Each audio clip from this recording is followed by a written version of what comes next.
Hi friends, எப்படி இருக்கீங்க? இன்றைக்கி வந்து நம்ம சொல்ல போகிற இன்ஃபர்மேஷன் வந்துட்டு மரகத நிலவொளி சக்கரம் வாங்கி வச்ச ஒரு சிஸ்டரோட ஒரு எக்ஸ்பீரியன்ஸு.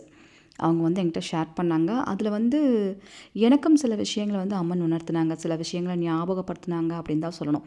அதாவது எங்கே ஆரம்பித்து எங்கே வந்து முடியுது பாருங்கள் அப்படிங்கிற மாதிரி தான் அது எனக்கு தோணுச்சு. சில விஷயங்கள் கடவுள் இப்படியெல்லாம் வந்து யாரோ ஒருத்தவங்க மூலமாக உணர்த்துவாங்க அப்படிங்கிறது அது புரிஞ்சுது எனக்கு. அது ரொம்ப ஆச்சரியமாகவும் கொஞ்சம் கூஸ்பம்பாகவும் இருந்துச்சு. என்னங்கிறத உங்களுக்கு சொல்கிறேன். அதுக்கு முன்னாடிங்க மரகத நீலவழி சக்கரம் வாங்குறதுக்கு நாளைக்கு ஒரு நாள் தான் டைம் இருக்குது. சரிங்களா? ஏன்னா நம்ம வீடியோ பார்த்தவங்களுக்கு நல்லா தெரியும் மரகத நீலவழி சக்கரம்னா என்ன, இது எதுக்காக வீட்டில் வாங்கி வைக்கிறாங்க, இதோட நன்மைகள் என்ன, இதோட பவர் என்ன, இது எல்லாமே நம்ம வீடியோ பார்த்தவங்களுக்கு நல்லா தெரியும். நீங்கள் நம்ம வீடியோ ப்ளேலிஸ்ட் இருக்கும். வீடியோ ஷார்ட்ஸு ப்ளேலிஸ்ட்டு இப்படிலாம் ஒன்று ஒன்று இருக்கும். அதில் ப்ளேலிஸ்ட்டுக்குள்ளே போய் மரகத நீலவழி சக்கரம்ங்கிற அந்த ப்ளேலிஸ்ட்டு அதை கிளிக் பண்ணிங்கன்னா, அதுக்குள்ளே போனீங்கன்னா இதை பற்றின இன்ஃபர்மேஷன் கம்ப்ளீட்டாக இருக்கும். ஸ்டார்டிங்லேருந்து போட்ட வீடியோ பார்த்தீங்கன்னா உங்களுக்கு தெளிவான ஒரு ஐடியா கிடைக்கும்.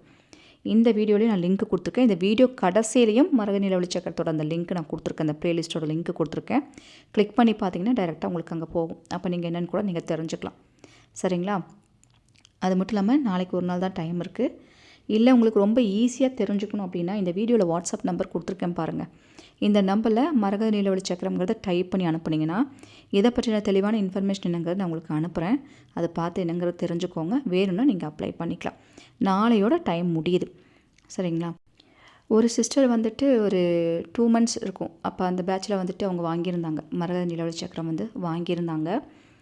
அவங்க வாங்கினது வந்து எதுக்காகனா அவங்களோட சொந்த இடங்க. அவங்களோட சொந்த இடம் கிட்டத்தட்ட 17 வருஷமாக வந்து விற்காமே இருக்குது.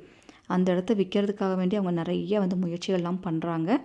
ஆனால் வந்து அது விற்கிறதுக்கான ஒரு வழி கூட தெரிய மாட்டேங்குது. எதனாலனா அந்த இடத்து பக்கத்துலேயே இருக்கிறவங்க வந்துட்டு அந்த இடத்த அவங்க வாங்கிக்கணும், தர ரேட்டுக்கு கிடச்சா நம்மளே வாங்கி வச்சுக்கலாம், இடம் நல்ல இடமா இருக்குது, விற்றக்கூடாதுன்னு பக்கத்தில் இருக்கிறவங்களே இடம் வாங்க வரவங்க கிட்ட இல்லாத தப்பாக சொல்லி அந்த இடத்த விற்க விடாமல் நிறைய பிரச்சனைலாம் பண்ணியிருக்காங்க. நிறைய என்னென்னமோ இந்த பிளாக் மேஜிக் சம்மந்தப்பட்ட விஷயமெல்லாம் பண்ணி அந்த இடத்த அவங்களுக்கே கொடுக்குற மாதிரிலாம் பண்ணணும்னு சொல்லியெல்லாம் பண்ணி நிறைய ஏகப்பட்ட விஷயமெல்லாம் அவங்களுக்கு தெரிஞ்சிருக்கு, இந்த மாதிரிலாம் பண்ணிகிட்ருக்காங்கன்னு. அவங்களும் என்னென்னமோ பண்ணி செஞ்சு 17 வருஷமாக ட்ரை பண்ணுறாங்க, எப்படியாவது அந்த இடத்த விற்கணும். ஏன்னா அந்த இடத்துல வந்துட்டு பார்த்திங்கன்னா அவங்க பசங்க 3 பசங்க, அந்த 3 பசங்களுக்குமே பங்கு இருக்குது. அந்த இடத்த விற்று அவங்களுக்கு ஷேர் கொடுக்கணும். ஏன்னா அவங்களும் கொஞ்சம் இக்கட்டான சூழ்நிலை இருக்காங்கன்னு அவங்க விற்கிறதுக்காக வேண்டி முயற்சி பண்ணிகிட்டே இருக்காங்க. நடக்கவே இல்லை. 17 வருஷம் போராட்டம்னு சொல்கிறேனே. அவங்களும் எல்லாம் செஞ்சு பார்த்துட்டாங்க. நம்மளோட நவமூலிகைக்கு ரெகுலராக கொடுத்துட்ருக்க சப்ஸ்கிரைபர் அவங்க. 5 வருஷமாக நம்ம சேனலை ஆரம்பித்ததுலேருந்து நம்ம நவமூலிகைக்கு நிறைய நல்ல விஷயங்கள் அவங்களுக்கு நடந்திருக்கு. அவங்க வந்துட்டு ஏதாவது ஒரு நல்ல விஷயம் நடக்கணும்னா ஃபஸ்ட் நவமூலிகை கொடுத்துருவாங்க. அவங்களுக்கு நடந்துடும். மறுபடியும் வேறு ஒரு விஷயத்துக்கு இப்படி கண்டினியூ பண்ணிகிட்டே இருக்கிற சிஸ்டர். ஆனால் இந்த இடத்த விஷயம் மட்டும் இழுபறியாகவே இருந்துகிட்டு இருந்துச்சு.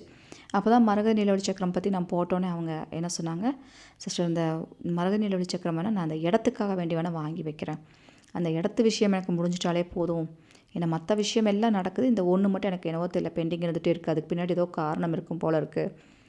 சரி ஓகே, அப்போ நான் மரகத நீலவொளி சக்கரம் வேணால் வாங்கி வச்சோன்னா கும்பிட்டு பார்க்கட்டுமா அப்படின்னு என்கிட்ட கேட்டாங்க. நான் சொன்னேன், அது உங்கள் விருப்பம் தான் சிஸ்டர், நீங்கள் வேணுன்னா நீங்கள் வாங்கி வச்சு கும்பிட்டு பாருங்கள், எப்படி ரிசல்ட் இருக்குங்கிறது வேணால் நீங்கள் தெரிஞ்சு பாருங்கள் அப்படின்னு சொல்லியிருந்தேன். அந்த சிஸ்டரும் வாங்கி வீட்டில் வச்சு வழிபாடு வந்து பண்ணிகிட்ருக்காங்க. அவங்க வந்து மரகத நீலவொளி சக்கரம் வீட்டுக்கு வந்தோடனே அம்மாக்கிட்ட வேண்டின ஒரு விஷயம் என்னென்னா, அம்மா நீ என் வீட்டில் இருக்க போகிற, நான் வந்து உன்னை எந்த அளவுக்கு சந்தோஷமாக பார்த்துக்கணுமோ அந்த அளவுக்கு உன்னை சந்தோஷமாக உன் மனம் குளிரும்படி நான் நடந்துக்குவேம்மா, உன்னை அவ்வளோ குளிர்ச்சியாக நான் பார்த்துக்குவேன். ஆனால் நான் கேட்குறது ஒன்றே ஒன்று தான், எனக்கு வந்து இந்த இடத்த மட்டும் முடிச்சு கொடுமா, எனக்கு வேறு எதுவும் வேணாம். நீ வந்திருக்க, உன்னை நம்பி நான் எல்லாம் செய்கிறேன், ரொம்ப ஆசைப்பட்றேன்னு நினைக்க வேண்டாம். 17 வருஷம் போராட்டம், எனக்கு ஒரு 30 நாளுக்குள்ளே இந்த இடத்துல ஒரு நல்ல விஷயமாச்சும் என் காதில் கொண்டு வந்து சேரு, இந்த இடம் விற்கிறதுக்கான ஒரு நல்ல விஷயத்தையாச்சும் என் காதில் கொண்டு வந்து நீ சேருமா. ஏன்னா வெறுத்தே போச்சு, இந்த இடம் நமக்கு வேணுமா, வேண்டவே வேண்டாம், இந்த இடமே வேண்டான்னு விட்டுட்டு போகிற அளவுக்கு எங்கள் மனசு நொந்துருச்சு, அந்தளவுக்கு பண்ணியிருக்காங்க. ஸோ இந்த மாதிரிலாம் ஆயிடுச்சு, இதெல்லாம் நான் சொல்ல வேண்டியதில்லை, உனக்கே தெரியும், நீ ஏதாவது ஒன்று பண்ணு அப்படின்னு சொல்லிட்டு மனசார வேண்டியிருக்காங்க. இப்படி வந்து வேண்டிட்டு அவங்க பார்த்திங்கன்னா டெய்லியும் சுவாமி கும்பிடுவாங்களாம். அந்த சிஸ்டர் என்கிட்ட சொன்னது. நான் வந்துட்டு நீங்கள் சொன்ன மாதிரி செவ்வாய்க்கிழமை வெள்ளிக்கிழமை அமாவாசை பௌர்ணமிக்கு மட்டும் இல்லை சிஸ்டர், டெய்லி நான் பால் வச்சுருவேன். டெய்லியும் நம்ம அம்மனை கும்பிட்றக்கு எதுக்கு நேரங்காலம் நமக்கு? நம்ம எப்போ வேணால் கும்பிட்லான்னு சொல்லிட்டு எனக்கு நேரம் கிடைக்கும் போதெல்லாம் கொண்டு போய் பால் வைப்பேன். நேரம் வைக்கும் போதெல்லாம் நான் போய் சாமி கும்பிடுவேன். 24 மணி நேரம் நான் சாமி கும்பிட்டேன்ட்டு அவங்கள எந்த அளவுக்கு சந்தோஷமாக வைக்க முடியுமோ அந்த அளவுக்கு நான் சந்தோஷமாக வச்சனால எனக்கு என் மனம் குளிரும்படி விஷயம் நடந்துச்சு சிஸ்டர். அது 1 இல்லை 3 நடந்துச்சு. அதுவும் எப்படி சொல்கிறதுன்னு தெரியலன்னு சொல்லிட்டு அவங்க ஃபஸ்ட்டு விஷயம் சொன்னது என்னென்னா, அவங்க பையன் ஒரு ஐடி ஃபீல்டில் இருக்காங்க. ரொம்ப ஹார்ட் ஒர்க் பண்ணுறாங்க. ரொம்ப ஹார்ட் ஒர்க் பண்ணி நிறைய விஷயங்கள் பண்ணியும் அந்த வேலை செய்யறதுக்கு உண்டான ஒரு கரெக்டான ஒரு அங்கீகாரம் கிடைக்கல. இவருக்கு அப்புறம் இருந்தவங்களுக்கெல்லாம் வந்து ப்ரொமோஷன் எல்லாம் கிடச்சிருக்கு. ஆனால் இவருக்கு மட்டும் ப்ரொமோஷன் கூட கிடைக்கல. அவ்வளோ ஹார்ட் ஒர்க் பண்ணுறாங்க. அதனால் வந்து ரொம்ப சங்கடத்தில் இருந்தார். ஆனால் இவங்க வாங்கி வீட்டில் வச்சு கும்பிட ஆரம்பித்து ஒரு 4 நாளில் அவங்க பையனுக்கு ப்ரமோஷன் கிடச்சிருக்கு. அதை வந்து ஃபஸ்ட்டு குட் நியூஸ்ன்னு சொன்னாங்க. ஐயோ தம்பிக்கு ப்ரமோஷன் கிடச்சிருச்சுமா, கேட்கும் போதே சந்தோஷமாக இருக்குது. எப்பா எவ்வளோ நாள் அவன் வெயிட் பண்ணான் தெரியுமா, இதுக்காக வேண்டி எவ்வளோ ஃபீல் பண்ணியிருக்கான் தெரியுமாப்பா, நினச்சி கூட பார்க்க முடில. தம்பி வந்து சொல்கிறான், அம்மா என்னம்மா மேஜிக் மாதிரி இருக்குது அப்படின்னு சொல்லிட்டு அவன் சந்தோஷப்பட்டான்ப்பா அப்படின்னு சொன்னாங்க. எனக்கு கேட்கும் போதே வந்து எனக்கு அதை விட சந்தோஷமாக இருந்துச்சு. இது வந்து ஒரு விஷயம். இன்னொரு விஷயம் நீங்கள் சொன்னால் நம்பவே மாட்டிங்கப்பா. அவங்க வீட்டில் ஒரு ஜீப் இருக்காமாங்க. அந்த ஜீப் வந்துட்டு அந்த சிஸ்டர் சொன்னாங்க, ஆசைப்பட்டு அவங்க வீட்டுக்கார் வாங்கினாங்க. அந்த ஜீப் வந்துட்டு ஜீப் மேலே ஒரு கிரேஸ் போல் இருக்கவருக்கு ஆசைப்பட்டு அந்த ஜீப் வாங்கியிருக்காங்க. அது ரிப்பேர் ஆகி கிட்டத்தட்ட 12-13 வருஷமாக நிற்கிது. ஒரே இடத்துல நிற்கிது. ஆனால் பழைய ஜீப்பு நிற்கிது. ஆனால் அந்த ஜீப் வந்து சென்டிமெண்ட்டாக அவருக்கு ரொம்ப ஆசைப்பட்டு வாங்கினது. சென்டிமெண்ட்டாக அவருக்கு நிறைய பாசிட்டிவான விஷயம் அந்த ஜீப் வந்த நேரம் நடந்திருக்கு. அதனால் அந்த ஜீப்பை கொடுக்காமையே வச்சுருக்காரு. ஆனால் பார்த்திங்கன்னா அதை தொடச்சி புதுசு மாதிரி ஒரு பொண்ணை பார்க்குற மாதிரி அந்த ஜீப்பை வந்து எங்கள் வீட்டுக்கார் தொடச்சி வச்சுட்டு பார்த்துட்ருப்பாருமா. அவ்வளோ ஒரு இதாக இருந்துச்சு. என்ன நடந்துச்சுன்னா, அந்த ஜீப் மேலே நம்ம மரகத நீலவழி சக்கரம் வாங்கி வச்சதுக்கப்புறம் அவங்க வீட்டு காம்பவுண்டுக்குள்ளே வந்து ஸ்னேக்கெல்லாம் வரக்கு வாய்ப்பே இல்லையாமாங்க. ஆனால் மரகத நீலவழி சக்கரம் வாங்கி வச்சதுக்கப்புறம் ஒரு பெரிய நாகம் அந்த ஜீப் கிட்ட இருந்து போகிறத இவர் பார்த்துருக்கார். அப்படியே ஜீப்போட அந்த டயர் இருக்குது இல்லைங்களா, அதுக்கிட்டேருந்து போய் அது கரெக்டாக போகுது, ஏதாவது பண்ணிடுமோன்னு சொல்லிட்டு வந்து பார்க்குறக்குள்ளே அப்படியே மறைஞ்சிருச்சு. ஆனால் ஒரு நாகம் போகிறத அவங்க அப்பாவே வந்து கண்ணால் பார்த்துருக்காரு. வீட்டில் வந்து சொல்லியிருக்காரு, இந்த மாதிரி ஒரு நாகம் போச்சு, எங்கே போச்சுன்னு தெரில, எங்கேயாவது இருக்கும், பார்த்து எல்லாம் தொடுங்க, எங்கேயாவது எங்கே இடுக்கில் போய் சிக்கியிருக்க போது, எதாவது இருக்க போது பார்த்து எல்லாம் இருங்க, நானும் எல்லா பக்கம் தேடிட்டு எங்கே போச்சுன்னு தெரில, ஆனால் எப்படி வந்துச்சுன்னு தெரிலன்னு அவங்க அப்பாவே சொல்கிறார். அப்போது இவங்களுக்கு நாகம் வந்துச்சுன்னவும் அந்த ஆன்ட்டிக்கு என்ன தோணியிருக்கு, ஓகே அம்மா வந்திருக்காங்க, ஏன்னா இத்தனை நாள் நடக்கலை, இதெல்லாம் வாங்கி வச்சதுக்கப்புறம் இந்த விஷயம்லாம் நடக்குது.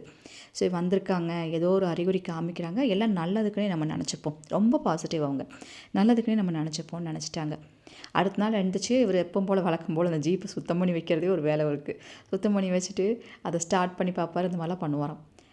எடுத்து சுத்தம் பண்ணி வச்சுட்டு ஸ்டார்ட் பண்ணுறாரு, ஜீப் ஸ்டார்ட் ஆகுதாமாங்க. ஜீப் ஸ்டார்ட் ஆனோன்னு அவருக்கு அவ்வளோ ஒரு சந்தோஷம். ஏன்னா ஸ்டார்ட் ஆகாமல் நின்றுச்சு அந்த ஜீப்பு. அவரும் அத்தனை பேர்த்து சர்வீஸ் கொடுத்து அது வேலைக்காகாது, நீங்கள் விற்றா கூட உங்களுக்கு காசு கிடைக்காதுன்னு சொல்லிட்டாங்க. அந்த கண்டிஷனில் இந்த ஜீப்பு ஸ்டார்ட் ஆகிருக்குது. ஒரு ரவுண்டே போயிட்டு வந்தார், ஓட்டியிருக்கார். அவங்க சொல்கிறாங்க, ஐயோ எங்கள் வீட்டுக்கார் முகத்தில் அத்தனை ஒரு சந்தோஷம்ப்பா, அது நின்றுச்சு, அது வேணானே விட்டுட்டாங்க, அது ஞாபகார்த்தமாகவாச்சும் இருக்கட்டும்னு சொல்லிட்டு வச்சுருந்தாரு. இன்றைக்கி அதை எடுத்து ஓட்டிகிட்டு வந்துட்டார். என்ன ஒரு சந்தோஷம் கேட்குறீங்க. ஆனால் அந்த நாகம் வந்துட்டு போனதுக்கு அப்புறம் தான்ப்பா இப்படி நடந்துச்சு. அடுத்த நாள் எடுத்து வண்டி தொடச்சி அதை ஸ்டார்ட் பண்ணார், வண்டி ஸ்டார்ட் ஆகுது அப்படின்னு சொல்கிறாங்க. எனக்கே இது கேட்டோன்னா ஆச்சரியமாக இருந்துச்சு. என்னடா இப்படியெல்லாம் நடக்குது அப்படிங்கிற மாதிரி இருந்துச்சு. இது 2வது விஷயம். இதெல்லாம் அடுத்தடுத்து நடக்குது. ஆனால் இவங்க மெயினாக கேட்டது அந்த இடம் விற்கணும் அப்படிங்கிறக்காக தான் இவங்க கேட்டது. கரெக்டாக வாங்கி வச்சு ஒரு 20 நாள் அப்படி இருக்குமாமா. 20 நாள் அப்படிங்கும்போது ஒரு 2-3 பேர் வந்து கேட்குறாங்க, அந்த இடத்துக்கான டாக்குமெண்ட்லாம் கொடுங்க, நாங்கள் எங்களுக்கு தெரிஞ்சவங்களுக்குலாம் கொடுக்குறோன்னு புரோக்கர் மூலமாக கொடுக்குறாங்க. அந்த இடம் செட் ஆகி எப்படி முடிஞ்சுது, எப்படி அதை ரெஜிஸ்ட்ரேஷன் பண்ணாங்கன்னு கூட தெரியல. டக்குன்னு வந்து பார்த்தாங்க, இடத்த பிடிச்சது, அட்வான்ஸை கொடுத்தாங்க, முடிஞ்சிருச்சு இடம். ஆனால் இப்படியெல்லாம் நடக்க வாய்ப்பே இல்லைங்க அந்த இடத்துல. அவங்களே சொல்கிறாங்க, எங்கள் இடத்துல இப்படி நடக்க வாய்ப்பே இல்லை. ஏன்னா இத்தனை வருஷமாக அந்த இடத்த யாராவது பார்க்க வந்தாங்கன்னா, மறுபடியும் வந்து அவங்க அந்த இடத்த பார்க்க வந்தாங்கன்னா ஏதாவது ஒன்று சொல்லி தட்டி விட்டுருவாங்க, ஏதாவது ஒரு பிரச்சனை வந்து உண்டு பண்ணி விட்டுருவாங்க, இப்படி ஏதோ ஒன்று நடந்துகிட்டே இருக்கும். ஆனால் இந்த வாட்டி அந்த மாதிரி தடங்கள்லாம் எதுவுமே நடக்கலை. டக்குன்னு வந்தாங்க. அது ஏதோ ஒரு விஷயம் தடுத்து நிறுத்துது. ஒன்றா இவங்க வந்து வாயால் சொல்லி தடுத்து நிறுத்துவாங்க, இல்லைன்னா ஏதோ ஒரு பிளாக் மேஜிக் சம்மந்தப்பட்ட விஷயம் பண்ணி அவங்களுக்கே அந்த இடத்த வாங்க வந்தவங்களுக்கு இது வேணான்ட்டு போகிறோமா ஏதோ ஒன்று நடந்துடும், இது எங்களுக்கு நல்லாவே தெரிஞ்சுது. ஆனால் இந்த வாட்டி அப்படி எதுவுமே நடக்கலை. இடம் வந்து நல்லபடியாக முடிஞ்சிருச்சுங்க. இது எனக்கு மிகப்பெரிய ஒரு சந்தோஷம். நான் எதுக்கு வாங்கி வச்சேனோ நடந்துருச்சு. எனக்கு அவ்வளோ சந்தோஷமாக இருக்குன்னு சொல்லிட்டு அந்த சிஸ்டர் சொன்னாங்க. கடைசியாக ஒரு வார்த்தை சொன்னாங்க அந்த சிஸ்டர். நான் கேட்ட மாதிரியே அம்மா எல்லாம் பண்ணிட்டாங்கம்மா. ரொம்ப ரொம்ப சந்தோஷம். நீங்கள் ஒரு நாளைக்கு காஞ்சிபுரம் வந்தீங்கன்னா எங்கள் வீட்டுக்கு வரணும். இவங்க வந்து காஞ்சிபுரம். காஞ்சிபுரம் வந்தீங்கன்னா எங்கள் வீட்டுக்கு வாங்க. அப்படியே கோயில் குளத்துக்குலாம் போயிட்டு வரலாம். பக்கத்தில் காமாட்சி அம்மன் கோவில் இருக்குது, கூட்டிகிட்டு போயிட்டு வரேன். வாங்க நீங்கள் அப்படின்லாம் சொல்கிறாங்க.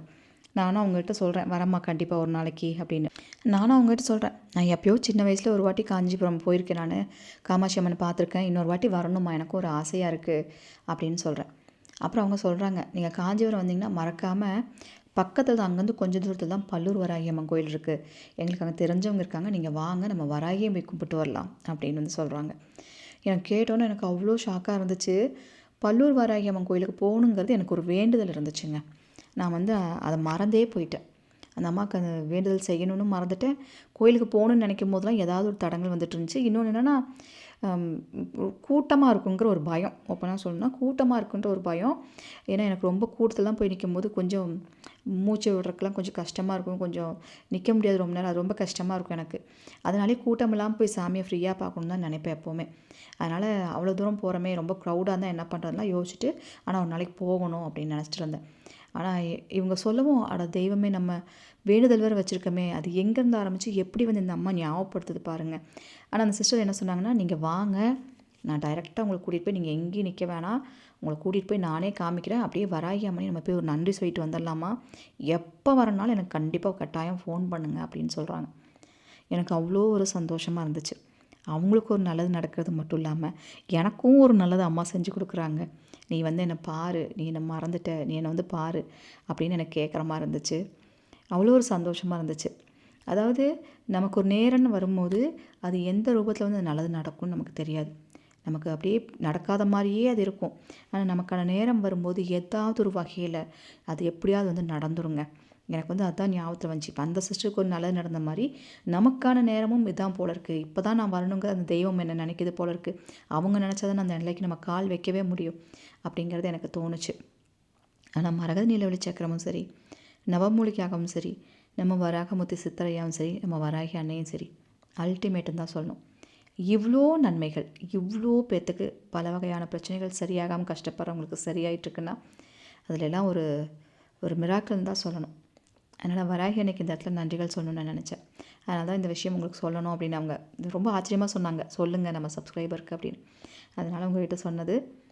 நாளைக்கு ஒரு நாள் தான் டைம் இருக்குது மரகத நிலவொளி சக்கரத்துக்கு. வேணும்னா நீங்கள் அப்ளை பண்ணிக்கோங்க. Thank you so much.